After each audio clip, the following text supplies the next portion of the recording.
I am Jim Collison and live from the Gallup Studios here in Omaha, Nebraska. This is Gallup's Theme Thursday, Season 5, recorded on September 5th, 2019.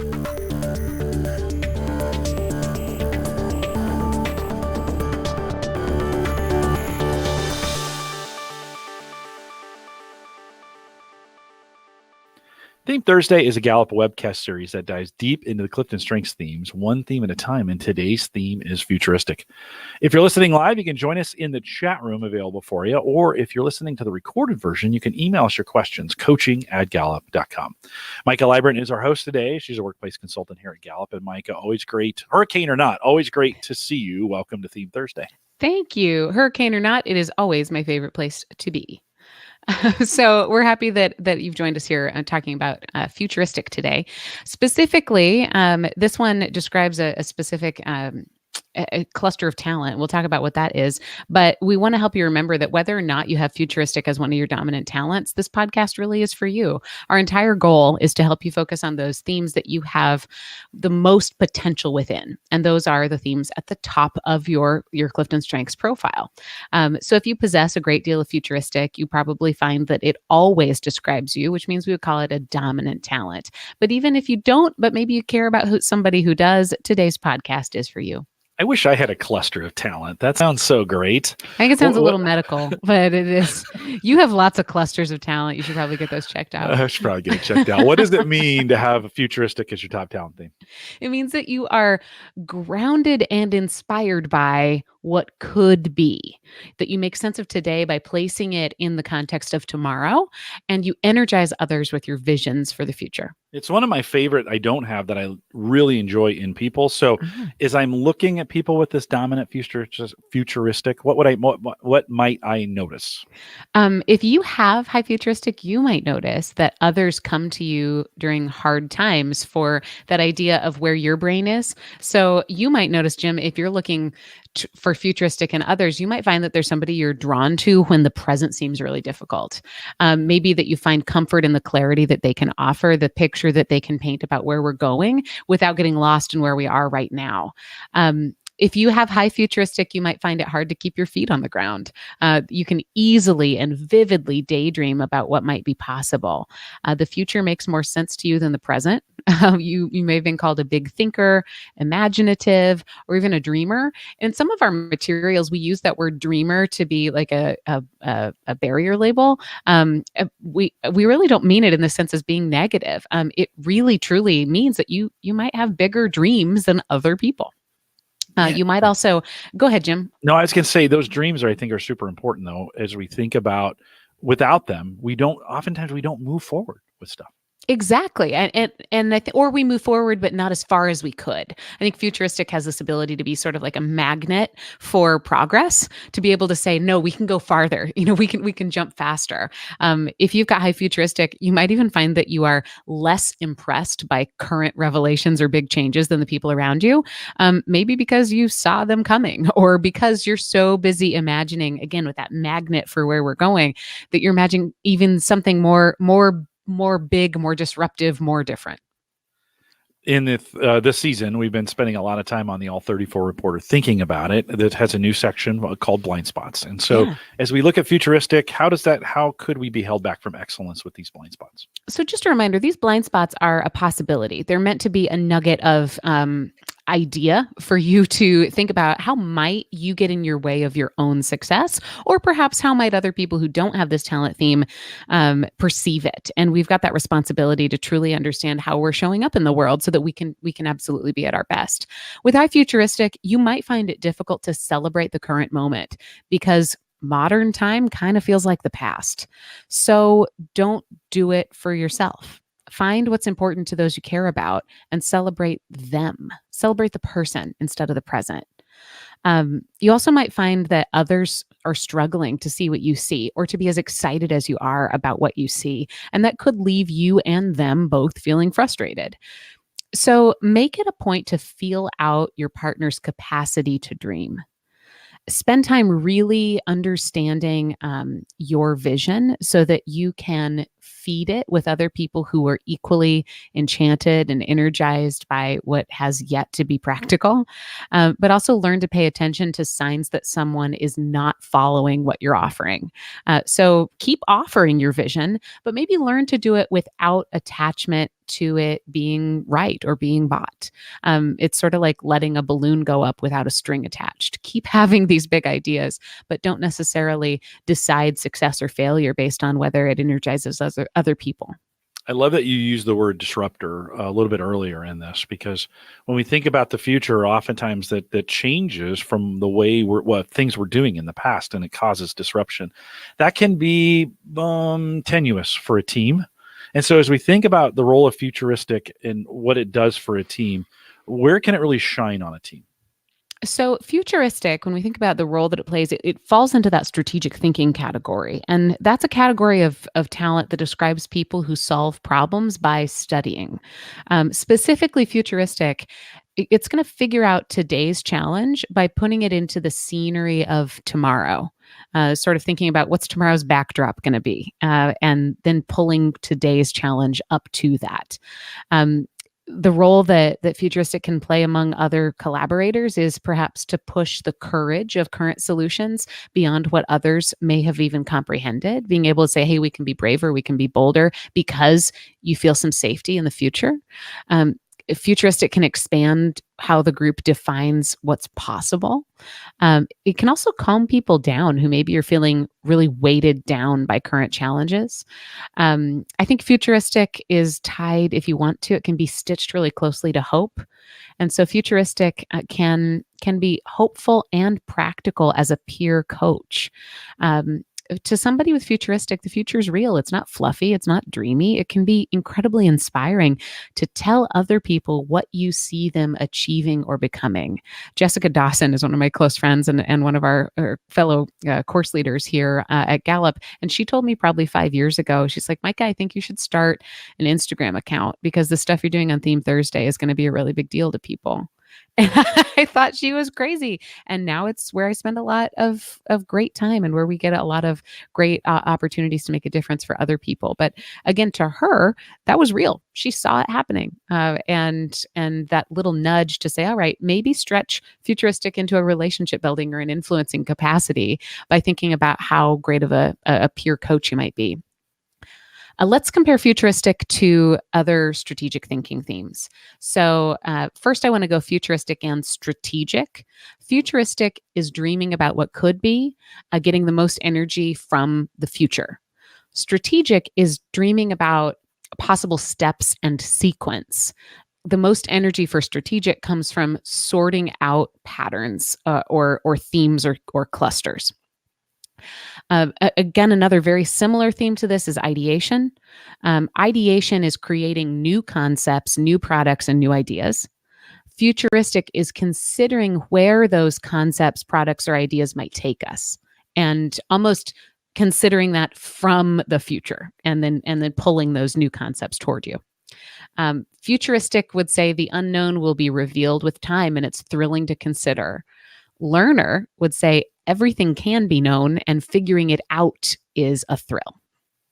In partnership, Futuristic can challenge people to think more boldly. Futuristic is less chained by current limitations than all the other themes are. It can also offer a pretty sincere belief in people. Think about just the phrase, I see you doing big things.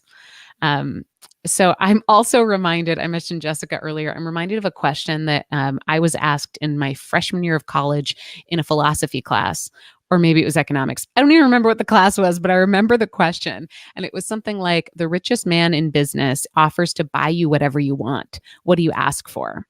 And my instant reaction, I do not have Futuristic. I do have high adaptability. So my instant thought was, well, I would say I want tuition for the next 3 years, because that was my instant challenge. Whereas in hindsight, I should have said, or Futuristic might have said, I want majority ownership in Apple stock, or I want to own Walt Disney. You could have dreamed a lot bigger, a lot farther beyond your current need or your current problems. And I think Futuristic has the ability to do that. Maika, because I love hanging out with futurists, that's what I would call them, folks who are always thinking in the future. and I have high communication and love to synthesize that through my own activator. Like I love to take other people's idea. I'm not sure I've ever had an original idea, but I love to synthesize other people's ideas, bring them through, communicate them out, and get them done. Right. That's one of the things I love to do. The temptation, though, through that communication was to tell people I told you so, because I would see through other people the future before other people saw it. And I would be, I saw the internet in 1994 coming, and I began to say, hey, this is coming, guys. We need to kind of pay attention to this thing. That's not, people always don't want to hear I told you so. So as we think about communication techniques for people who see the future, who maybe Ralph is saying in the chat room 20, 30, 40 years ahead, what are some advice or clues on communicating well, especially within teams of Futuristic? It might be two different questions. I'll take the first one, which is what you asked. If I've got high Futuristic, how do I communicate with other people? So I think it is about feeling out where you've got people who are equally energized by what isn't yet seen, and maybe some patience to realize that you are unique and it's beautiful. If you can clearly conceptualize things that haven't yet happened, you might find that same sort of energy coming from something like ideation, coming from probably less of the practical thinking pieces around solving or sorting through what's really happening right now.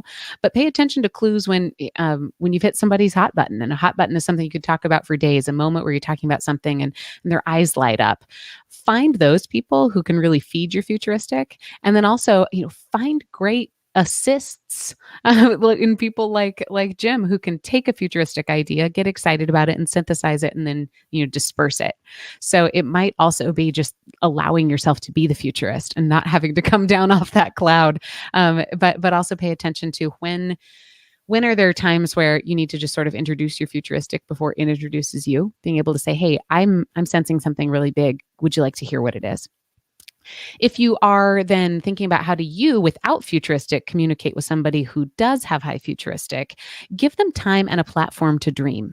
Don't hold them to being practical alone, but lean into their capacity to imagine. That means know there will be some things that they say that you're not ready to hear or that you're not ready to take seriously, but that's okay. I would also say don't miss out on their visions. Sometimes it's important to study the times and the ways that we communicate with the most passion or the most joy.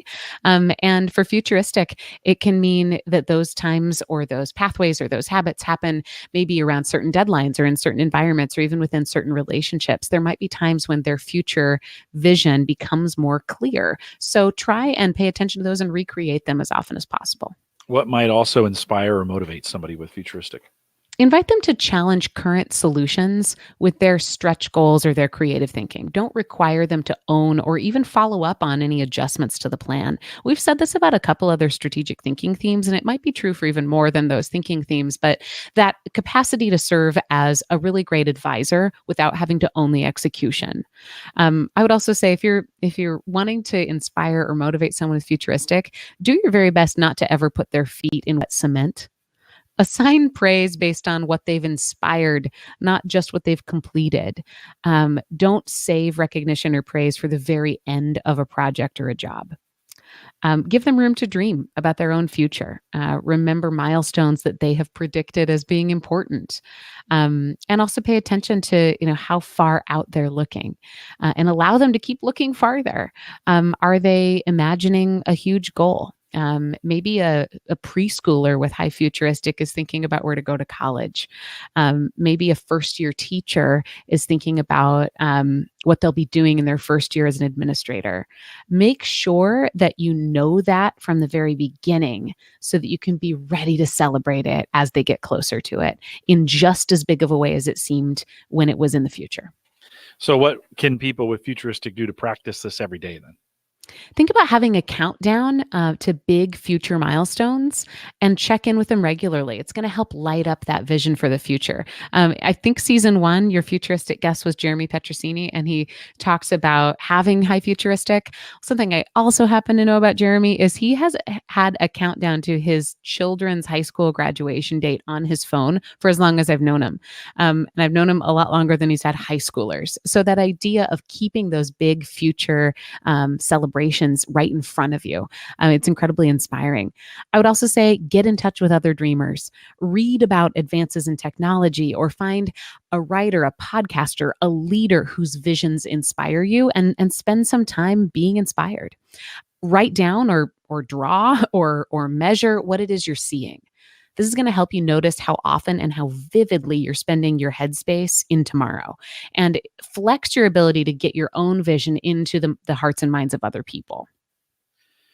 Maika, you mentioned the word technology. Future just isn't in technology. We actually need help with people thinking about the future of humans. And so there may be a good spot for you as we think about what we do and policies and how we act as a globe. Speaking of practice, we've been spending some time this season thinking about this through this idea we're calling talent mindfulness. Mm-hmm. And Maika, you've got another one ready to go. Let's hear that. So talent mindfulness is a practice for you, whether you lead with Futuristic or not. It is a powerful opportunity to spend 3 to 5 minutes studying your own talent. Let's set our space for studying that talent really intentionally. I invite you to take a deep breath through your nose, fill your lungs, and exhale through your mouth. Let's make the most of this and do it again. Once more, really expand from your sides. Fill your lungs, take up horizontal space, and exhale through your lips. You are more powerful today than you were yesterday. You know more about your natural patterns of behavior, emotion, and problem solving than you used to in the past. You have gained skills that you didn't used to have. You've learned more about the world than you used to know.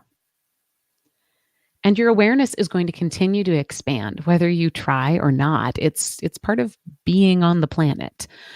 If you channel that awareness into areas of your best potential, it multiplies the effect that your talent has on yourself and on those people who care about you. So let's spend some time thinking about how effective you will be in the future. For now, just listen. You can come back later and write things down. You can play it back. You can hit pause. But for now, really just be comfortable with listening and thinking. You might even close your eyes or turn your gaze downward. From where you are in time right now, if you were to write a postcard to your childhood self that made them hopeful for the future, what would you write? It's a postcard, so you don't get any more than 2 sentences. And again, it's about today, where you are right now, but you're writing to your childhood self. Think about what those sentences would be.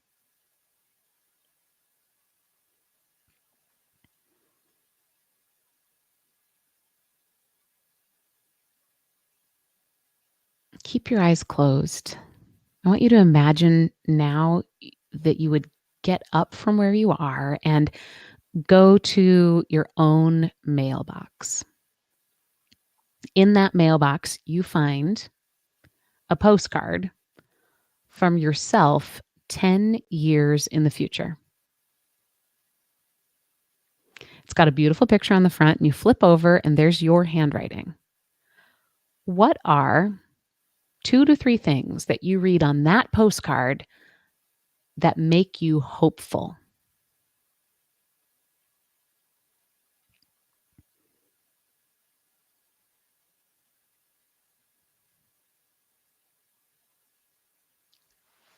Sometimes studying talent means you're brave enough to focus on your whole self, on the whole person experience. I intentionally am not asking you to write on that postcard about your talent specifically. I didn't even use the word strength. Maybe what you have to be hopeful about in the future is the relationships in your life, your health, your accomplishments, your community. Whatever it is, I do know this to be true. Your future can be better than your present, and you do have the power to make it that way. That's your talent mindfulness for today. I'll hand it back to you, Jim. Thanks, Maika. I always feel like I want to whisper when I come back into this. Let's see if I can actually join us. I can't figure out how to join us in the video. There we go. Appreciate that. You want to hear what I wrote down? You inspired me today. Totally. So here's what I would have written to myself. You'll still be a dork. People will just appreciate it more. I love that. That's kind of what I wrote to myself, to myself in the future. Enjoy, nerds have never been more. There's some nerd chat going on in the chat room right now. Dork. You'll People still be a just dork. appreciate it more. People appreciate it more. So super great. Well, with that, we'll remind everyone to take full advantages of all the resources we have available at the Gallup Strengths Center. If it's after September 20th, some things have changed. You used to go to the Gallup Strengths Center. Now you're going to go to my.gallup.com. You can also reach that location at gallup.com/access. Pretty easy to get to. We're excited for the new platform coming and a lot of changes coming as well. If you have any questions, you can always send us an email, coaching@gallup.com. Lots of resources available, and we'll be moving our resources as well. That I'm going to ask you to be a little more patient with because we won't have all of it ready on day one. But if you bookmark gallup.com/CliftonStrengths, that will be the new site for all the materials that we put out. What we used to put out on coaching.gallup.com, that is moving. We have a brand new live page coming too. So in a couple of weeks, you'll come and you'll be like, whoa, this is different than it was before. And so we're excited for some of those changes that are coming. If you wanted to take a course from us or you get some learning or some options that are available, you can go to our courses page, courses.gallup.com. If you want to follow us live, and there's a bunch of you who do, and it's always more fun live, come out and join us on Thursday when we do this. And you're like, but Jim, I don't know when that is. So just go to Gallup. It's the day after Wednesday, the day before Friday. Again, Jim, you're still a dork, but people just appreciate it more. The gallup.eventbrite.com. Follow us there. You'll get a notification every time we add something to that. I just added 2 Call to Coaches to that yesterday, and we'd love to have you come out and join us live.